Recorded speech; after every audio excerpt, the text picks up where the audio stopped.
Valentine's Day can be disappointing if you were expecting a gift from your partner and didn't receive one. But it's important to manage your expectations and communicate openly. Remember that not everyone is comfortable with grand gestures, and financial constraints might play a role in their ability to give gifts.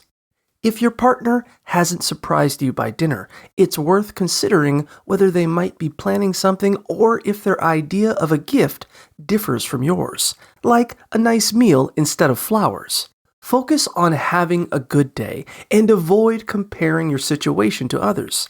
Displays of affection vary widely.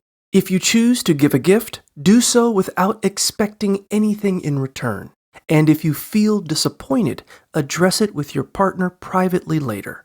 It's also possible that your partner simply forgot, so approach the situation with understanding and consider discussing your feelings about Valentine's Day to align expectations in the future.